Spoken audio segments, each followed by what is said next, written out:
Ma copine a hurlé, tu es trop collant. Donne-moi de l'espace, parce que je lui ai demandé où elle était à 3 heures du matin. J'ai dit, d'accord. J'ai bloqué son numéro, fait mes valises pendant qu'elle dormait et j'ai déménagé dans un autre état sans un mot. 3 ans plus tard, elle m'a retrouvé, et puis. Moi, 26 ans, homme, je me souviens encore du moment exact où tout a basculé. Il était 3 heures du matin, un jeudi. Je me suis réveillé et elle n'était pas dans le lit. Ce n'était pas la première fois, mais quelque chose clochait. Son téléphone, en bas, était assailli de notifications. J'ai envoyé un texto, et, ça va? Où es-tu? Question simple, non. Un petit ami inquiet qui prend des nouvelles à 3 heures du matin quand sa copine de 2 ans a disparu sans un mot. Mon téléphone a explosé 30 secondes plus tard, c'était un appel. Tu es sérieux, là? Elle hurlait. Littéralement. Tu me fliques à 3 heures du matin. Tu as la moindre idée à quel point tu es étouffant. Je me suis juste réveillé et tu n'étais pas là. J'étais inquiet. Non, tu es contrôlant. C'est exactement de ça que je parle. Tu es toujours sur mon dos, toujours à poser des questions, toujours à vouloir tout savoir. Je n'en peux plus. Mon cerveau était encore embrumé par le sommeil. Faire quoi? Tu es trop collant. J'ai besoin d'espace. Mon Dieu, pourquoi tu ne peux pas juste me donner de l'espace? Elle a raccroché. Je suis resté assis là, dans le noir de notre appartement, le téléphone à la main. 2 ans ensemble, vivant ensemble depuis 8 mois, et j'étais trop collant pour avoir demandé où elle était à 3 heures du matin. Quelque chose en moi s'est simplement éteint, comme un interrupteur. J'ai regardé l'appartement. La plupart des meubles venaient de mon ancien logement. Le bail était à mon nom car sa solvabilité était pourrie. Je payais 70% de tout parce qu'elle était, entre deux boulots, depuis 6 mois. D'accord, ai-je dit à voix haute dans la pièce vide. Elle est rentrée à 6h23. J'ai fait semblant de dormir. Elle s'est glissée dans le lit comme si de rien n'était, sentant la cigarette et quelque chose d'autre que je ne voulais pas identifier. Son téléphone n'a jamais cessé de vibrer. J'ai attendu qu'elle soit complètement inconsciente. Puis je me suis mis au travail. J'ai appelé mon patron à 8 heures. Urgence familiale. Je dois prendre mes jours de congé à partir d'aujourd'hui. Il a été compréhensif. M'a demandé si tout allait bien. Je lui ai dit que j'expliquerais plus tard. Je n'en avais pas vraiment l'intention. J'ai appelé mon pote qui me devait bien 5 faveurs. J'ai besoin de ton camion et de tes muscles aujourd'hui. Je paie l'essence et je t'achète tout ce que tu veux. Il est arrivé à 10 heures. Elle dormait toujours à poing fermé. Probablement avec la gueule de bois après ce qu'elle avait bien pu faire toute la nuit. Nous avons agi vite. Chaque meuble que je possédais est allé dans ce camion. Mes vêtements, mon matériel électronique, mes affaires de cuisine, tout. Mon pote n'a pas posé de questions, il a juste continué à charger des cartons. J'ai laissé ses affaires. Ses vêtements, son maquillage, ce lisseur cher qu'elle avait absolument voulu et que j'avais payé. J'ai même laissé le lit, puisqu'elle dormait dedans. Plus mon problème. J'ai pris tous mes documents, actes de naissance, passeport, tout. J'ai retiré mon nom des factures de service public directement depuis mon téléphone pendant que mon pote conduisait le dernier chargement vers son garage pour l'entreposer. Je suis allé à la banque. Nous avions gardé des comptes séparés, Dieu merci, mais je lui envoyais de l'argent via Venmo pour les courses et l'essence chaque semaine.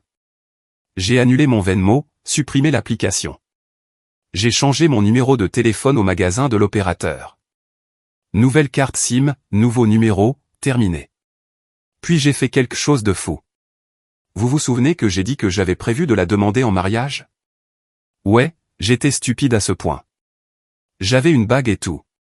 4200 $ que j'avais économisé pendant 1 an. Je suis retourné directement chez le bijoutier, j'ai expliqué la situation.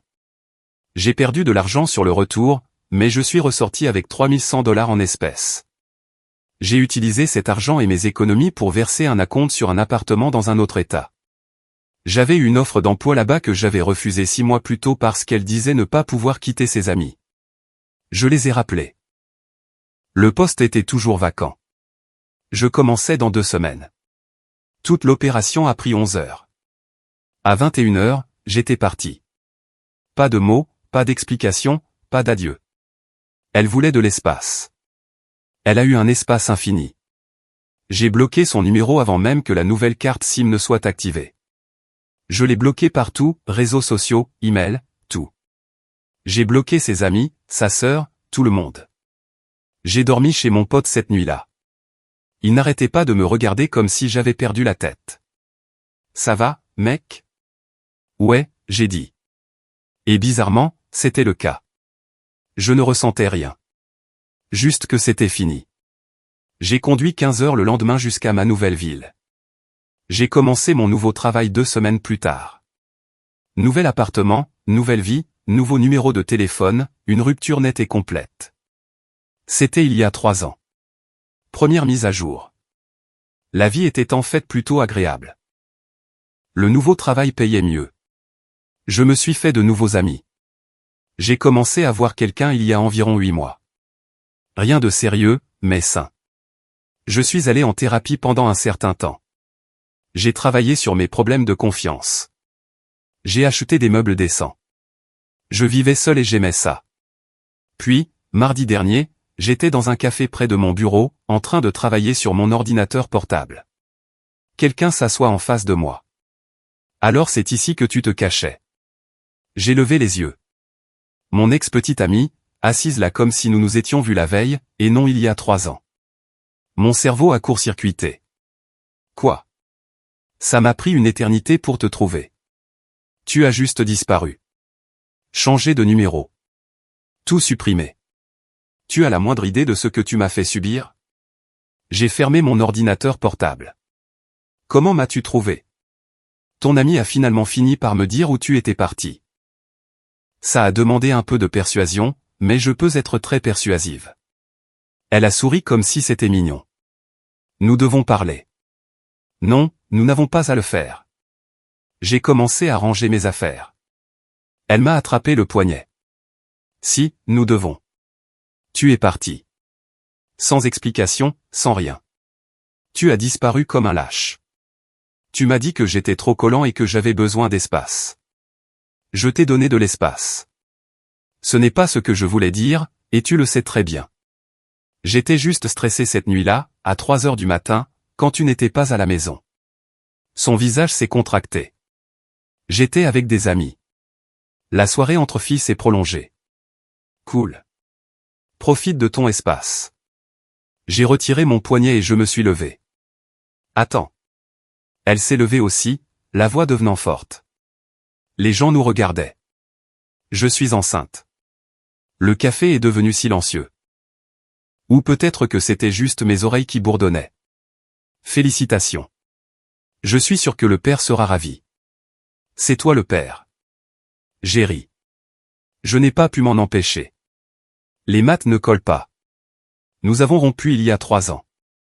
Ça ferait une grossesse d'environ 1095 jours. Je suis assez sûr que c'est un record. Ne sois pas stupide. C'est d'avant. Je ne l'ai découvert que. Arrête. J'ai levé la main. Je ne vais pas jouer à ça. Quelle que soit l'arnaque que tu montes, trouve quelqu'un d'autre. Ce n'est pas une arnaque. Le bébé a 2 ans. J'ai un fils de 2 ans et tu es son père. Ok, ça changeait les choses. Non pas que je la croyais, mais maintenant il y avait une chronologie qui fonctionnait techniquement. Montre-moi. Quoi? Montre-moi une photo. Un acte de naissance, quelque chose. Elle a sorti son téléphone, les mains tremblantes, et m'a montré une photo. Le gamin ressemblait à n'importe quel enfant de 2 ans. Cheveux bruns, yeux bleus. Ça aurait pu être celui de n'importe qui. L'acte de naissance dit père inconnu, a-t-elle ajouté. Je ne savais pas où tu étais. Mais c'est le tien. Je sais que c'est le tien. Test ADN. Organise-le.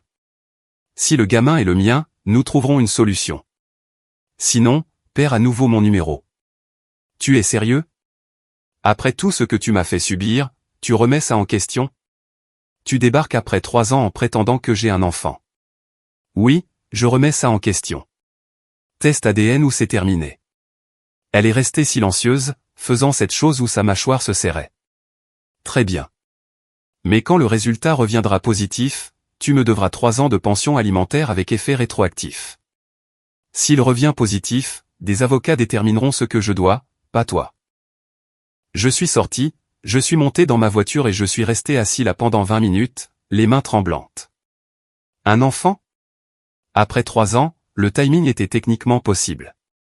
Nous avions rompu juste avant mon départ, donc si elle était déjà enceinte quand je l'ai ghostée. Non, quelque chose clochait. Vraiment. J'ai appelé mon pote de ma ville natale. Et, question bizarre. Est-ce que mon ex t'a déjà appelé pour te demander où j'avais déménagé? Mec, elle m'a appelé au moins 80 fois pendant 6 mois. Je lui ai dit que je ne savais pas, tu as dit qu'elle avait finalement réussi à te convaincre. Une pause. Non, je ne lui ai jamais rien dit. Je n'ai pas eu de ses nouvelles depuis environ 2 ans. Donc, elle avait menti sur la façon dont elle m'avait retrouvé. Excellent début. Deuxième mise à jour. Elle m'a envoyé un texto depuis un numéro que je n'avais pas bloqué. Test ADN prévu pour samedi, 14h. Sois là où je demande la pension alimentaire sans toi. Cool. Encore des menaces. J'ai répondu, envoie-moi l'adresse et le nom du laboratoire. Je vérifierai que c'est légitime. Elle m'a envoyé le nom d'un endroit dont je n'avais jamais entendu parler. J'ai cherché sur Google. Résultat rapide. Laboratoire ADN. Rapide, abordable, confidentiel. Des signaux d'alarme partout. Le site web avait l'air louche. Les avis étaient soit 5 étoiles, soit 1 étoile. Rien entre les deux. J'ai appelé un ami avocat. Ne va pas à ce laboratoire, a-t-il dit immédiatement. Organise ton propre test dans un établissement certifié. Uniquement des résultats recevables par un tribunal. J'ai donc renvoyé un texto, je n'utiliserai pas ce laboratoire. Voici une liste de 3 établissements agréés par les tribunaux. Choisis-en un et je t'y retrouverai. Sa réponse, tu es sérieux? J'ai déjà payé pour celui-ci. Tu ne peux pas tout changer pour t'arranger. Tu es tellement contrôlant. Le voilà. Ce mot, encore. Contrôlant. Laboratoire agréé par le tribunal ou pas de test. C'est ton choix. Elle m'a appelé 12 fois. Je n'ai pas répondu. Puis sa mère a appelé d'un numéro que je n'avais pas non plus bloqué. Tu dois arrêter de jouer avec ma fille. Elle a vécu un enfer en élevant ton enfant seul pendant que tu te la coulais douce dans un autre état. Bonjour. C'est la première fois que j'entends parler d'un enfant. Je suis tout à fait disposé à faire un test ADN dans un établissement légitime. Si vous savez où je suis, vous savez que j'ai un travail et une situation stable. Si l'enfant est le mien, je prendrai mes responsabilités par le biais d'avocats et de tribunaux. Elle ne veut pas d'avocat. Elle veut juste que tu sois un père. Alors elle aurait dû me le dire il y a 3 ans. Maintenant, tout passe par les canaux officiels. Si vous voulez bien m'excuser. Tu lui es redevable. Sais-tu ce qu'elle a traversé? Enceinte et abandonnée. Elle a dû revenir vivre chez nous. Elle ne pouvait pas travailler. Toute sa vie s'est effondrée à cause de toi. Elle m'a dit que j'étais trop collant et que j'avais besoin d'espace. Je lui ai donné exactement ce qu'elle avait demandé. Elle avait peur. Elle ne savait pas comment t'annoncer pour le bébé. Tu l'as traumatisée avec ton comportement jaloux et contrôlant. C'était fascinant, d'une manière horrible. 3 ans plus tard, et soudain j'étais le méchant. Le petit ami contrôlant et jaloux qui l'avait traumatisé. Pas le gars qui s'était fait hurler dessus pour avoir posé une simple question à 3 heures du matin. Madame, je raccroche maintenant. Dites à votre fille de choisir l'un des laboratoires que j'ai envoyés ou c'est terminé. Elle en a choisi un. Finalement. Samedi matin, 11h. Établissement agréé par le tribunal avec des procédures de chaîne de traçabilité appropriées. Je suis arrivé 30 minutes en avance. Elle est arrivée 10 minutes en retard avec sa mère et un gars. Petit ami, père du bébé, aucune idée. Le gamin était là. Un enfant mignon, qui avait l'air fatigué et confus. Il n'arrêtait pas de demander, c'est qui, lui, à mon sujet. C'est quelqu'un à qui nous devons parler, lui a-t-elle dit. La technicienne de laboratoire a expliqué le processus. Écouvillon, documentation appropriée, résultat dans 3 à 5 jours ouvrables. Le gamin a commencé à pleurer quand ils ont essayé de faire le prélèvement. Elle s'est énervée. Arrête d'être difficile. Ouvre juste la bouche. Le gamin a pleuré plus fort. Je n'ai pas d'expérience avec les enfants, mais même moi je savais qu'on ne peut pas simplement crier sur un enfant de 2 ans qui pleure et s'attendre à ce qu'il obéisse. La technicienne a proposé de réessayer dans quelques minutes. Nous avons attendu dans un silence gênant. Sa mère n'arrêtait pas de me foudroyer du regard. Le petit ami faisait défiler son téléphone. Finalement, les prélèvements ont été faits. J'ai fourni le mien, signé tous les papiers. Ils ont dit que les résultats seraient envoyés par email. Alors que je partais, elle m'a suivi jusqu'à ma voiture. Quand ça reviendra positif, nous devrons parler d'argent. Par le biais d'avocats. Arrête de dire ça. Je ne veux pas d'avocats impliqués. Je veux juste que tu aides à subvenir aux besoins de ton fils. S'il est le mien, je le ferai. Correctement. Légalement. Pas avec un arrangement au noir que tu essaies de mettre en place. Tu contrôles encore tout. C'est exactement pour ça que j'avais besoin d'espace avec toi. Je me suis retourné. Tu as disparu à 3 heures du matin et tu m'as hurlé dessus parce que je t'ai demandé où tu étais.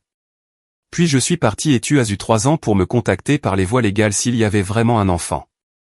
Tu as choisi maintenant. Tu as choisi de débarquer à l'improviste. Tu as d'abord choisi un laboratoire d'ADN louche.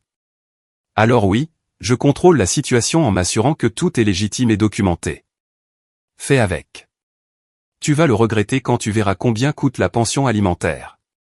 Quand tu verras ce que tu as manqué. Tu vas regretter d'avoir été un tel salaud. Peut-être.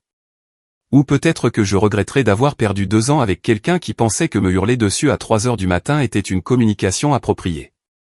Sa mère est sortie à ce moment-là. Laisse ma fille tranquille. Tu as fait assez de dégâts. Je suis monté dans ma voiture et je suis parti. J'ai passé le reste du week-end à me sentir bizarre. Si le gamin était le mien, ma vie allait changer radicalement. S'il ne l'était pas, c'était une tentative d'arnaque insensée. Mercredi après-midi, l'email est arrivé. J'étais en réunion, mais je me suis excusé pour aller aux toilettes le lire. Résultat, 0% de probabilité de paternité. Pas le mien. Même pas proche. 0%.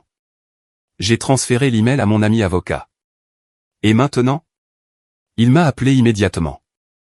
Elle a tenté une fraude à la paternité.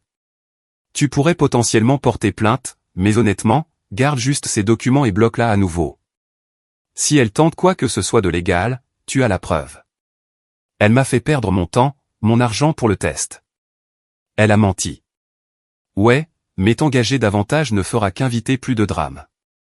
Tu as la preuve que le gamin n'est pas le tien. C'est tout ce dont tu as besoin. Il avait raison, mais j'étais en colère.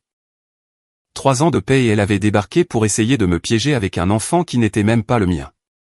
Je lui ai transféré les résultats sans commentaire. 5 minutes plus tard, mon téléphone a commencé à exploser. Différents numéros, tous en train d'appeler. J'ai répondu à un. Tu as saboté le test. Elle hurlait. Tu les as payés ou quelque chose comme ça. C'est impossible. C'est un établissement agréé par le tribunal avec une documentation de chaîne de traçabilité. Je n'ai rien touché. Le gamin n'est pas le mien. C'est fini. Non, ce n'est pas fini. Tu me dois pour les 3 ans que j'ai passés. Tu as passé 3 ans à mentir. Au revoir. J'ai raccroché et bloqué chaque nouveau numéro qui appelait. J'ai changé de numéro à nouveau cet après-midi-là. Nouvelle carte SIM, nouveau numéro. J'ai envoyé un message uniquement aux personnes qui en avaient besoin. Ça m'a coûté $35 et 1 heure de mon temps. Ça valait le coup pour ne plus jamais entendre parler d'elle. 3e mise à jour. Je pensais que c'était la fin. Alerte spoiler, ça ne l'était pas. 2 semaines plus tard, un huissier m'a remis une assignation au travail.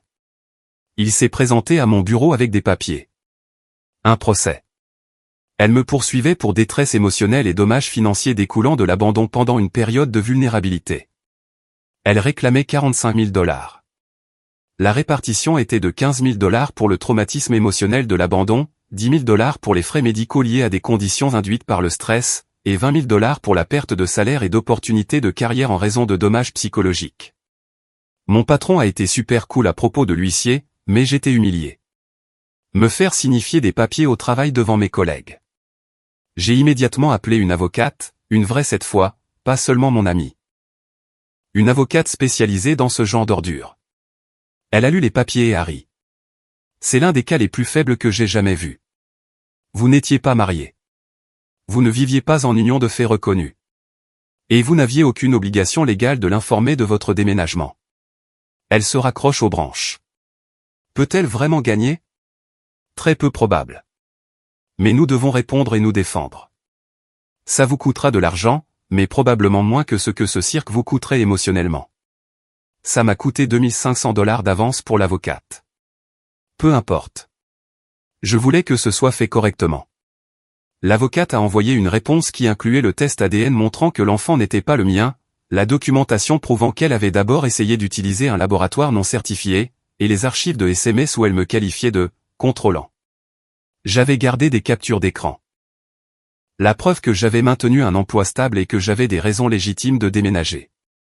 Nous avons également déposé une demande reconventionnelle pour tentative de fraude à la paternité et harcèlement. Son avocat, un type au rabais qu'elle avait trouvé, a tenté de faire valoir que je lui étais redevable parce que je l'avais soutenue financièrement pendant la relation et qu'elle était devenue dépendante de ce soutien.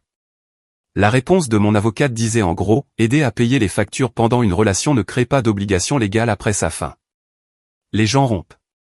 C'est la vie. L'affaire a traîné pendant 6 semaines. La phase de communication des pièces était intéressante. Elle a dû fournir des preuves de ses conditions médicales induites par le stress. Elle a soumis quelques factures de thérapie et des reçus de médicaments contre l'anxiété. Mon avocate a trouvé ses réseaux sociaux. Elle avait oublié de les mettre en privé. Des publications datant de 2 semaines après mon départ la montraient à des fêtes, des concerts, des bars. Vivant ma meilleure vie, enfin, disait une légende. Une autre, célibataire et libre. Dieu merci, c'est fini. Ça ne criait pas exactement le traumatisme de l'abandon. Nous nous sommes présentés au tribunal pour l'audience. Elle portait une robe sobre, avait l'air triste, n'arrêtait pas de s'éponger les yeux. Sa mère était là pour la soutenir. Le petit ami n'y était pas. Son avocat a commencé. Toute une histoire larmoyante sur la façon dont je l'avais abusé émotionnellement pendant notre relation en étant possessif et contrôlant, puis l'avais cruellement abandonné quand elle avait le plus besoin de moi. Le juge a demandé, votre cliente a-t-elle déjà tenté de le contacter par les voies légales appropriées, de déposer un rapport de personne disparue? Son avocat a bégayé. Eh bien, non, mais... Savait-elle où il travaillait, où il avait grandi, avait-elle des coordonnées familiales? Elle a essayé de le trouver, mais il l'a bloqué. La bloquer sur les réseaux sociaux n'est pas la même chose que d'être injoignable par des moyens légaux. Continuez. Ils ont essayé de faire fonctionner l'histoire de la grossesse, même si l'ADN prouvait que le gamin n'était pas le mien. Ils ont prétendu que j'avais causé sa détresse émotionnelle pendant cette période vulnérable, indépendamment de la paternité. Le juge n'était pas impressionné. Puis mon avocate a présenté notre version. Une chronologie propre et simple. Nous sommes sortis ensemble. Nous avons vécu ensemble. J'ai payé la plupart des factures. Elle est sortie jusqu'à 6 heures du matin et m'a hurlé dessus parce que je lui ai demandé où elle était à 3 heures du matin. J'ai légalement mis fin à notre cohabitation en retirant mes affaires de mon appartement. J'ai déménagé pour une opportunité d'emploi. 3 ans plus tard, elle m'a tendu une embuscade avec une fausse déclaration de paternité. Une fois celle-ci prouvée fausse, elle a intenté un procès abusif.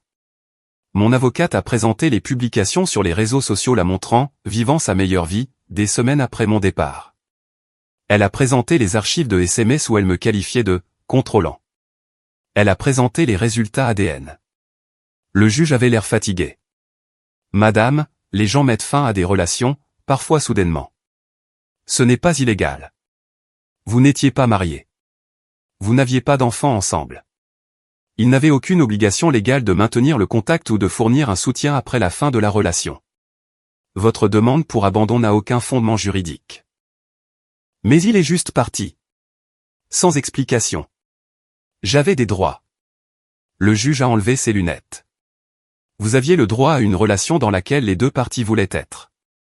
Il a exercé son droit d'y mettre fin. Affaire classée.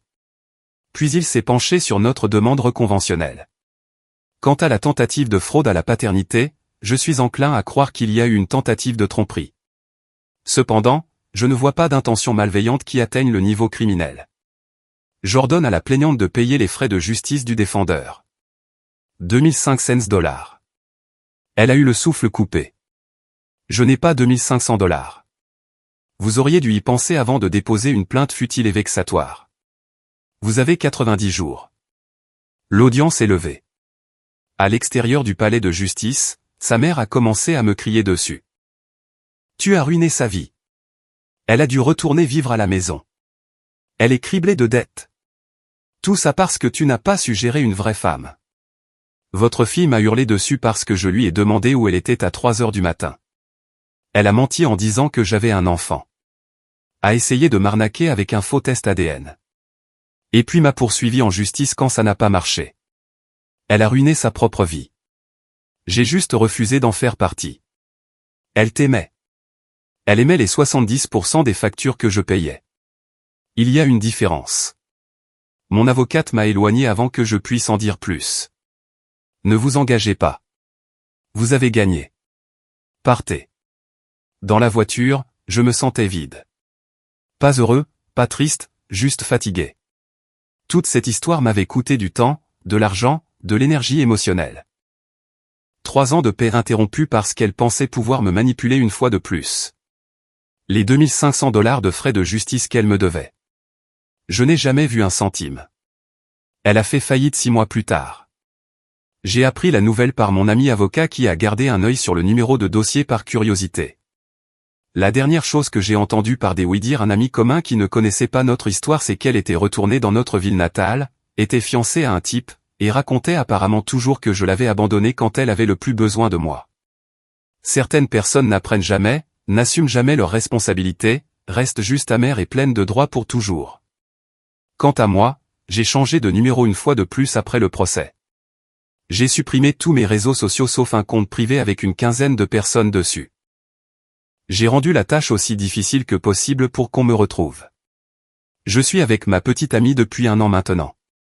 Une relation saine, une vraie communication. Quand elle sort tard, elle m'envoie un texto. Quand je lui demande où elle est, elle me le dit sans hurler que je la contrôle. Il s'avère que c'est possible. Qui l'eût cru? Je ne lui ai jamais raconté toute l'histoire. Peut-être un jour. Pour l'instant, c'est juste un chapitre étrange de mon passé.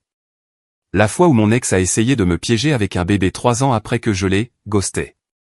Et où, d'une manière ou d'une autre, je me suis retrouvé au tribunal pour abandon. J'ai toujours les documents du tribunal. Je les ai gardés, au cas où elle essaierait à nouveau. La preuve que je ne lui devais rien à l'époque, et que je ne lui dois rien maintenant. Vous voulez de l'espace. Faites attention à ce que vous souhaitez.